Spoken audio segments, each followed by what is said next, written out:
Hey y'all, today I wanted to talk about homeschooling and curriculum and early education. So what do we do with those littles? That was my favorite time, and I enjoyed it so much. When my son was that age, when my oldest was that age, I was raring to go, gung-ho, excited about teaching him, finding out all the fun things, the manipulatives, the curriculums, the stories, the books, the finger painting. I wanted to do all the things. That age came easy for me. And then also, whenever you have older kids that are doing their schoolwork, and you have one or two around your feet that you need to keep entertained and want to feel like they're getting some educational material also, and they want to do school like big brother or big sister, these are all fun ways to do that. Early education for my oldest looked like dumping a cup of pudding on his high chair and letting him explore that sensory texture and also having a yummy snack. And it gave me time to maybe finish doing the dishes or something that I needed to do. It was all about hands-on play, manipulatives, textures, sensory bins. Water beads is something I found out about at a homeschool convention through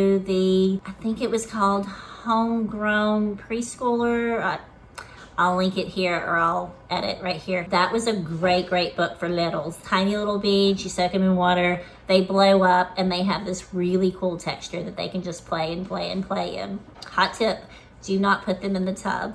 It will be a plumbing nightmare. Other manipulatives that you can use, you don't have to go to a store and spend a bunch of money on educational manipulatives. That can look like clothespins, Play-Doh, things that you have around the house. Bath time can be a very fun sensory experience and a relaxing time for mom and kiddo. You can also do a sensory bin with rice. It has a cool texture, and you can even put other objects in there like a little Hot Wheels part or a ball or different rough, smooth textures, and they can play and it might get a little messy, and that's okay. Playing outside is huge. We went outside and played and explored and looked at nature and studied leaves. And when they got a little bit older, my son wanted to know if he could melt a chocolate bar on a sunny day with sunlight and a magnifying glass. Spoiler alert, you can. So we would do a lot of hands-on activities like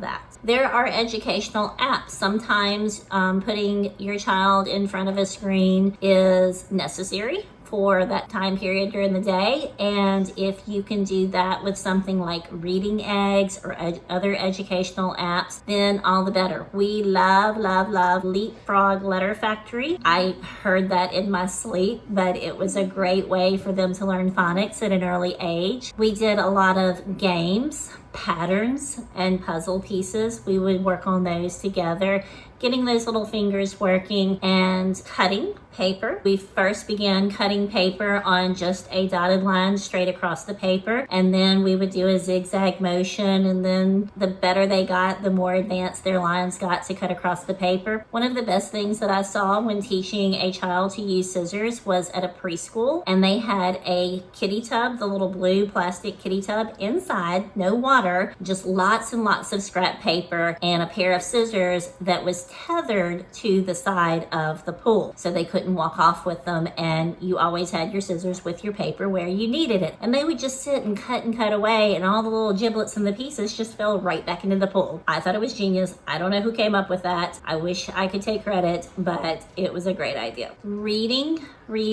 and more reading. Library time, story time, picture books, reading to your kid and letting them explore stories is so important. This is one that I can recite without the book even around me. We did a letter tree. We taped a large palm tree to our pantry door one year, and each week as we learned that letter, we would stick it up there with some tape, and we had our own chicka chicka boom boom tree in our kitchen. So that was fun. Take this time to enjoy them. Go play, read, and go play some more. Please give this video a thumbs up for early childhood education. I hope I gave you some information that you can use and some tips for some of the things that I mentioned. I will link down in the description. If you have any questions, please post them below in the comments, or you can find me on Facebook or Instagram. And make sure you subscribe to see more homeschooling videos like this one. I hope y'all have a great week, and I will see you soon. Bye-bye.